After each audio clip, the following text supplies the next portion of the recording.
আজকের আয়োজন আমাদের প্রিয় বন্ধুদের। আসসালামু আলাইকুম। হে প্রিয় বোন, তোমাদের উদ্দেশ্য করে আজ কিছু কথা বলতে চাই। যদি তোমরা মানো তাহলে তোমরা সফল, কামিয়াবি। আর যদি না মানতে পারো তাহলে তোমরা নিজেই ধরে নিতে পারো তোমরা ব্যর্থ, তোমরা ভুল পথের দিকে অগ্রসর হচ্ছ। বর্তমান এমন এক সময় অতিবাহিত হচ্ছে যেখানে চারিদিকে ফিতনার ছড়াছড়ি। কাফির মুশরিকরা মুসলিম নারীদের নিয়ে ষড়যন্ত্রের জাল পেতেছে।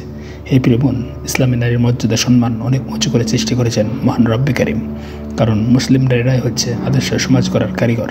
হে বোন, তোমরা মোহাম্মদ সাল্লাল্লাহু আলাইহি সাল্লামের সৃষ্ট উম্মতকে তোমরা এই মাতৃত্বের ভালোবাসা দিয়ে লালন পালন করেছো। দিনের পর দিন মুসলিম শিশুরা তোমাদের কোলেই বড় হয়ে উঠেছে। তোমরা শিশুদের আদর স্নেহ করে আদব আখলাক, ইসলামিক সভ্যতা ও সাহসিকতা শিখিয়েছ। হে প্রিয় বোন, পিছনের দিকে চেয়ে দেখো, ইতিহাসে পাতে লেখা বড় বড় দুঃসাহসী মুজাহিদ তোমাদের মতো নারীদের গর্বে জন্মগ্রহণ করেছিল। উম্মার বড় বড় বীরদের মাতৃত্বের ভালোবাসা দিয়ে লালন পালন করেছিলে। মোহাম্মদ বিন কাসিম, তারেক বিন জাইদ, সালাউদ্দিন আইয়ুবী রহিমাহুল্লাহর মতো বড় বড় বীরদের তোমরাই সাহসিকতা শিখিয়েছিলে, যার কারণে তাদের নাম আজও ইতিহাসের পাতায় লেখা। বিশ্বের প্রান্তে প্রান্তে কালেমার পতাকা উত্তোলন করেছে। হে প্রিয় বোন, ইমাম আবু হানিফার মতো যুগশ্রেষ্ঠ ফকিহ কে গর্ভধারণ করেছে। ইমাম মালিক, ইমাম শাফি, ইমাম আহমদ বিন হাম্বলের মতো যুগশ্রেষ্ঠ উলামা ইকরামকে কে লালন পালন করেছে। তাদেরকে কে এত বড় আলিম হওয়ার স্বপ্ন জুগিয়েছে।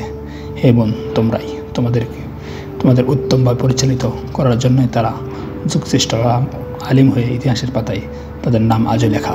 হে প্রিয় বোন, আদর্শ সমাজ বিনির্মাণে মুসলিম নারীদের অনেক ভূমিকা রয়েছে। গোটা মুসলিম উম্মাহ মুসলিম মায়েদের কাছে চিরকাল ঋণী হয়ে থাকবে।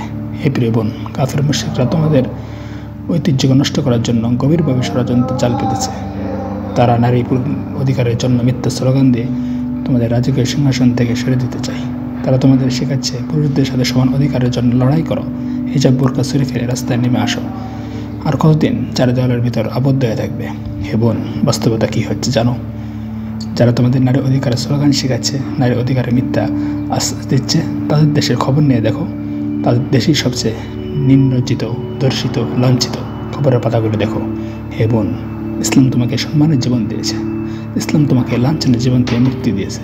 হে প্রিয় বোন, কখনো তুমি অনুগত্যশীল মেয়ে হয়ে থাকবে, কখনো তুমি চক্ষু শীতলকারী স্ত্রী ভূমিকা পালন করবে, কখনো তুমি স্নেহময় মা হয়ে তোমার কলেজের টুকরোর সন্তানকে আদর স্নেহ করে উত্তমভাবে সমাজের মাঝে গড়ে তুলবে। এর চেয়ে আর কি ভালো দায়িত্ব হতে পারে বলো? হে বোন, তুমি তোমার নিজেকে মূল্যায়ন করো। কাফের মুশরিকদের মিথ্যা স্লোগানের প্রতারিত হয়েও না। তুমি তোমার জীবনকে সুন্দরভাবে গড়ে তোলো এই সমাজের মধ্যে। হে বোন, অতঃপর তোমাকে লক্ষ্য করে বলতেছি, আর কতদিন তুমি জাহেলিয়াতের যুগে ডুবে থাকবে? আর কতদিন তুমি বেপরদায় রাস্তায় চলাফেরা করবে? আর কতদিন তুমি স্বামীর অবাধ্য হয়ে থাকবে? কতদিন তুমি মা বাবার কথা না শুনে অন্য পথে চলবে? হে বোন, এভাবে কতদিন তুমি নামাজ না পড়ে ঘুমিয়ে থাকবে, সিনেমা মুভি দেখে বেরাবে, সৃষ্টিকর্তাকে ভুলে থাকবে? হে বোন, একটু চিন্তা করো, একটু ভাবো। তোমাদেরকেই বলছি, কতদিন তুমি দুনিয়াতে বাঁচবে বলো?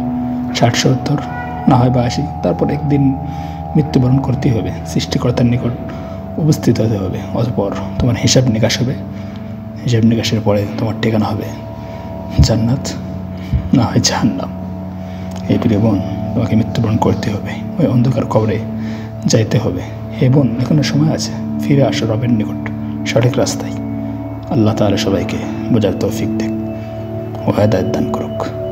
আমিন।